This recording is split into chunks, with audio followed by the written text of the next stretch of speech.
Welcome to the workshop, folks. It's a bit windy and rattly, unfortunately, so excuse the noise. Just wanted to give you a little update on a project that's come into the workshop. Something new for me. But before that, I'd like to give a shout out, which is not something I normally do. But let's go somewhere a little bit quieter because it's a bit windy, a bit rattly, and I don't want to be disturbed. So let's go somewhere a bit more quiet. I'm in here. You did join me.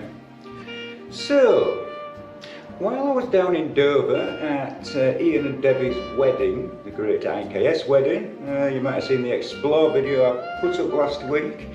While there, a chap who has his own YouTube channel put a video up and actually mentioned me. Now, normally I watch his videos, but being at the wedding I missed it, so I watched it the following day, and I was given a shout out by Chris Weert. He has the channel, Chris W Outdoors, and I first came across him, funnily enough, in one of the IKS videos. I think it was Bonus Pumping Station, I could be wrong. He seemed a decent chap. He was in a few videos, and it was known that he'd started a YouTube channel, so I subscribed. Been following him ever since.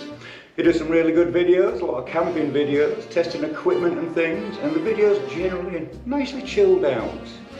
So please go check him out, give him a like and a subscribe. He also sent me something in the post, which never expected. I got in contact with him, given me the address, and we have a box, folks. I've not opened it. Also, if you come over from Chris's channel, thank you, and good to have you here. So let's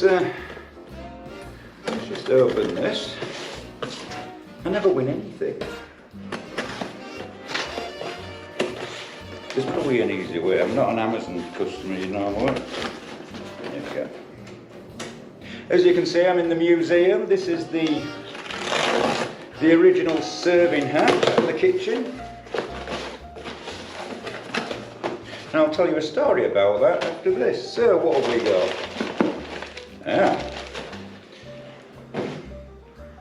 He did say it was camping related. Let's get in there. And as you know, I do have a camper van, and the plan is to get out and do some camping.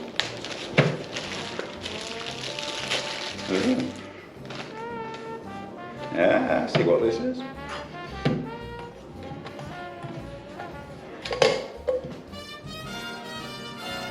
Small pots. Oh, brilliant. I can see those getting used. Chris, thank you very much. And as I say, please go check his channel out. Watching these videos, and I'm sure you'll agree, he makes some good content.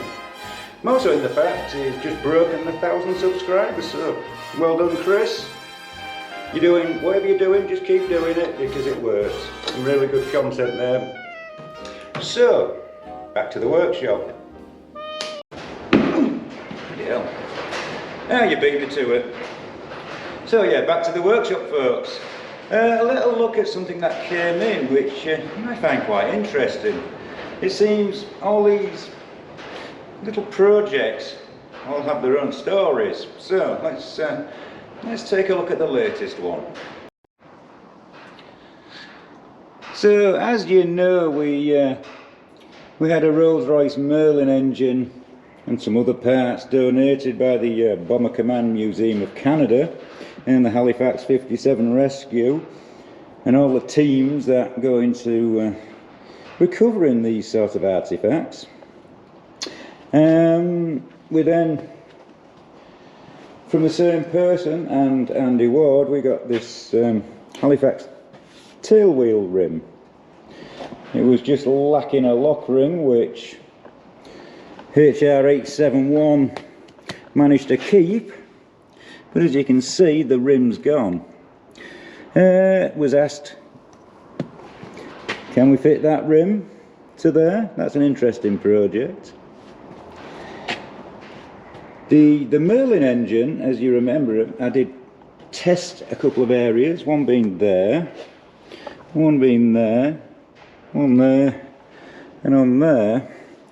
with the Lanner guard, and to be fair, it doesn't look to have altered much, so that's the project that really needs doing first.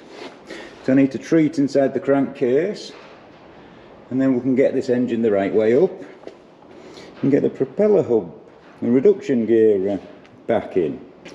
And speaking of reduction gears, that's what we've got, folks. As you can see, this is the part where the propeller went on,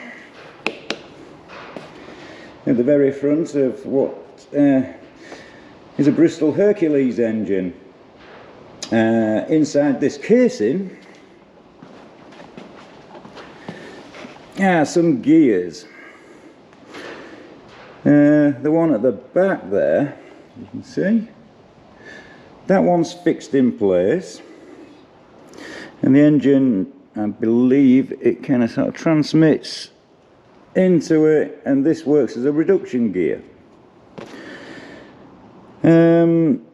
It's going to be used for a memorial, and will be fitted with a 3D printed propeller hub and blades by Andy Ward. I'll show you some of his work now. Andy Ward, big shout out to you for your 3D printed work. We've got the Merlin there with Halifax exhausts, and he also does full-size parts. So we've got the pistons and the connecting rods, as seen in the one in the workshop. We have exhaust stubs there. Those are for the Lancaster.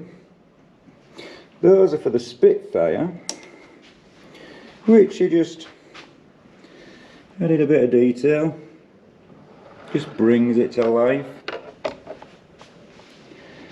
This rocker cover is actually, it's a proper genuine Rolls-Royce rocker cover.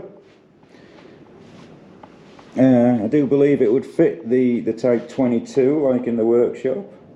However,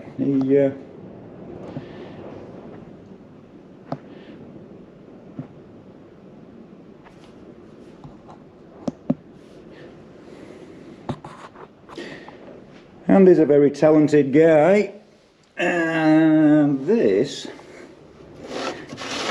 is a 3D printed, turn that round, can't pick it up, folks. That is a 3D printed rocker cover. How cool is that? You can see it even says Rolls-Royce.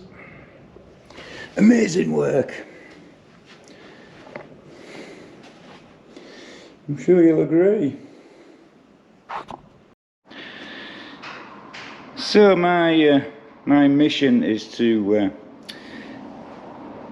lose some weight from the unit, because believe me folks, it is actually quite heavy. I've got some diagrams which are quite comprehensive, so I can actually take this apart properly. At the moment, the locking ring here seems to be the problem, but we have exploded diagrams, as can be seen, and with the aid of these and probably a press and maybe some heat, we'll be able to extract the reduction gear and then actually make it so it's only this piece that sticks out the front. It's going to be wall mounted, so it needs to be light, and it also gives us a unique opportunity with this successfully removed to actually have it on display, because in its own right it's almost a work of art, and it has a story. Yes folks, this was from a Halifax Mark III. It even says there, you can just see MZ763. Well, that aircraft flew with 78 Squadron from RAF Breighton. That's not far from here. It was returning from operations when it was actually attacked and shot down by a HE219, a Heinkel. 4 of the crew bailed out. Unfortunately, 1 of those died and the 3 remaining crew died. I'll put some details in the description below. So yes, this is yet another thing that's come to the workshop that does have a story, and unfortunately a sad one. You know, people died, young kids died. So it's only right that anything that's removed from this, because it has a story, needs to be saved. It's also kind of an interesting setup. Looking forward to doing this. Oh yes, we've also had a further investigation on the Hobson fuel injection throttle body. I was informed that if anything, shall we say, behind the blanking plugs, like there, and where else have we got them? There's a few dotted about, most are little blanks and bungs. Yes, I was informed that if it appears to have glycol in it, which is antifreeze, it was probably stored in good condition. Unfortunately, it's suffered corrosion on the outside, and some of these levers are looking a bit rusted and damaged. However, inside it could actually be quite good. So again, another project in the making. And again, it's not at the top of the list first, because I need to do that one first. But again, we have some information on it, plenty of diagrams and writing and information there, so at least we can work out exactly what does what it's meant to do, how it's meant to move, and maybe externally restore this. I don't think there'll be any need to go inside it, to be fair. It should technically be airworthy, or was. So yeah, that's another one of the projects for the museum. And I have found out these were used on the Mark 6, I believe, Halifax, which was, it was like the Mark 3, but it had the different undercarriage, very similar to the Mark 5. So that's a little update of what's going on in the tent of golden gems. It has to be said, I think I'd rather do this kind of work than working on vehicles and modern day stuff. I think restoration of historical artifacts is more my thing these days. Let me know what you think in the comments. When I first started with the museum project, I never expected to actually make history. I expected to document it, save it, preserve it, even bring it to life. But to actually have a historic event is something I never really thought about. But on Sunday we had 51 Squadron here for lunch. The squadron who did actually serve at RAF Snaith still exists, and after the wreath laying at the memorial garden at the airfield, they came here for lunch. They were served through the original serving hatch from the kitchen, and for the first time since April 1945, members of 51 Squadron sat down and ate a meal in the former dining room. Quite amazing thing to witness. I'm quite humbled.